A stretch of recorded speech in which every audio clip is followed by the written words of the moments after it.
बिहार में अभी मुख्यमंत्री नीतीश कुमार की समाधान यात्रा चल रही है। इसी क्रम में आज नीतीश कुमार ने मधुबनी जिले का दौरा किया। सबसे पहले वे जिला के जगतपुर पंचायत पहुंचे और आंगनबाड़ी केंद्र का निरीक्षण किया। फिर जीविका दीदियों द्वारा लगाए गए हस्तशिल्प स्टॉल को देखते हुए वे जल जीवन हरियाली योजना के तहत बनाए गए तालाब के किनारे घूमते हुए लोगों से मिलते रहे और मुख्यमंत्री आवास योजना के तहत चयनित लाभुकों को स्वीकृति पत्र सौंपा। इसके बाद वे सौराठा गांव स्थित मिथिला चित्रकला संस्थान पहुंचे और पूरे परिसर का निरीक्षण किया। वहां जीविका दीदियों के साथ उनकी बैठक हुई और विभिन्न विभागों के अधिकारियों के साथ समीक्षा बैठक में भी वे शामिल हुए। मुख्यमंत्री ने कहा कि वे धरातल पर चल रही योजनाओं को देख रहे हैं और अधिकारियों के साथ बैठकर विकास कार्यों की समीक्षा कर रहे हैं। यहां से निकलने के बाद मुख्यमंत्री मधुबनी के सुदूरवर्ती झांझरपुर अनुमंडल के अररिया संग्राम स्थित मिथिला अर्बन हाट का लोकार्पण करेंगे। मुख्यमंत्री के साथ मंत्री लेसी सिंह, शीला मंडल, ललित यादव, संजय झा, विजय चौधरी एवं समीर महासेठ समेत स्थानीय सांसद, विधायक एवं अन्य जनप्रतिनिधि उपस्थित रहे। मधुबनी से संतोष शर्मा की खास रिपोर्ट। तो एक एक चीज का जायजा, यहाँ का कितना लोग बाहर रह रहा है, तो एक एक चीज का देखेगा ना, परिवार को जाकर के देखेगा कि भाई कोई बताएगा तो वो कहाँ रहते हैं, तो ये भी पता चलेगा ना कि हमारे यहाँ के कितने लोग बाहर रह रहे हैं।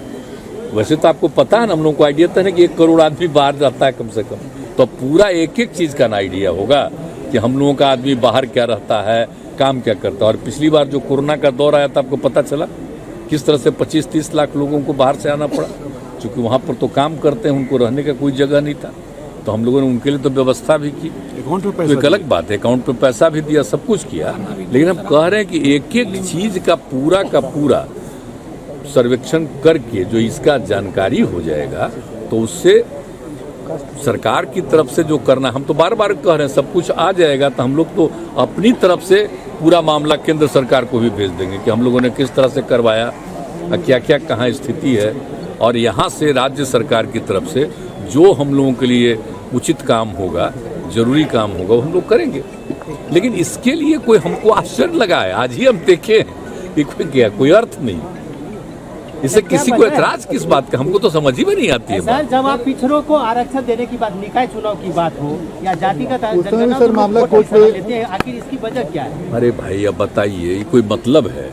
हम तो सबकी गिनती करवा रहे हैं, सबकी आर्थिक स्थिति को देख रहे हैं, और जहां तक सवाल वो सब चीज का है, तो सब तो पहले से भी है ना, आप जानते ही ना, हम लोगों ने तो सब ही नहीं किया है जी।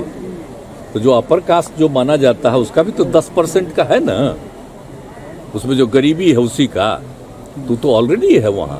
तो इसके लिए किसी को विवाद करने का हमको औचित्य समझ में नहीं आता है, एकदम समझ के परे है, काहे सोच रहा है इस सब चीज को, सबकी जानना जाने। अरे कोई गरीबी की स्थिति है तभी ना उसका और उत्थान करने के लिए क्या करना चाहिए।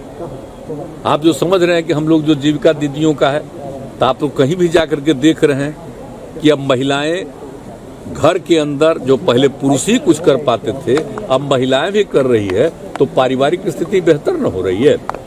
तो हम लोग तो हर तरह से काम करने की कोशिश कर रहे हैं, लेकिन कभी कभी आश्चर्य होता है कि ऐसा चीज कौन चीज कर रहा है, इससे किसी को ऐतराज क्या हमको समझ में नहीं बात आती है। सर, मंत्री मंडल विस्तार की काफी, और आप जानते हैं, आई तो जाति आधारित जनगणना के लिए तो बिहार का ऑल पार्टी ने एक साथ तय किया।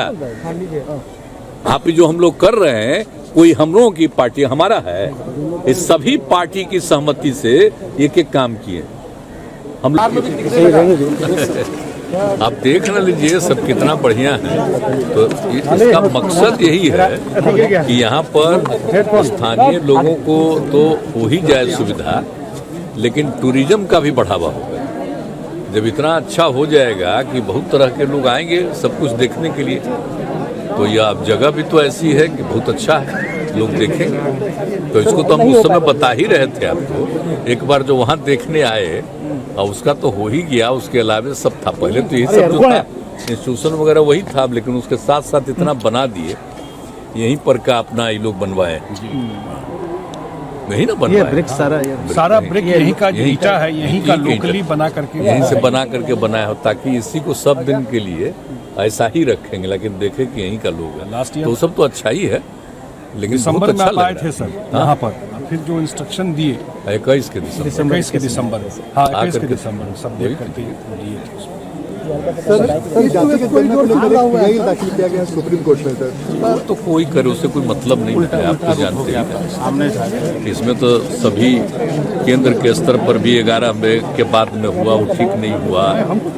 तो ये सब तो ऐसा कोई चीज़ है नहीं। और हम लोग तो चाहते थे पूरे देश में जाति आधारित जनगणना हो, लेकिन वो केंद्र तैयार नहीं हुआ, कहा कि भाई राज्य को अपना करना है करे।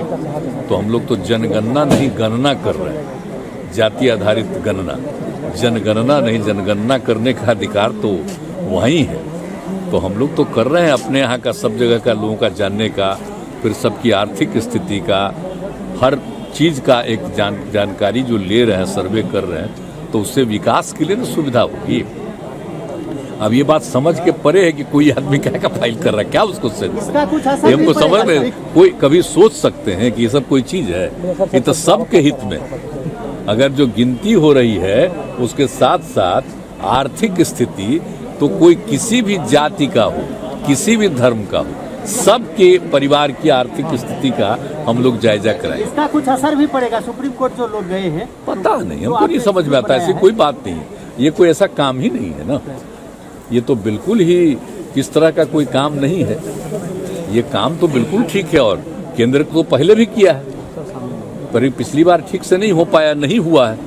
तो वो तो पूरा किया देश भर में, और अलग अलग राज्यों ने अपने अपने ढंग से कुछ कुछ किया है। लेकिन हम लोग तो बहुत ही बढ़िया ढंग से करवा रहे हैं ना। ये खाली लोगों की गिनती नहीं, बल्कि सब की गिनती, और किस परिवार की क्या स्थिति है आर्थिक, उसको भी देखना। तो एक एक चीज़ का जायजा यहाँ का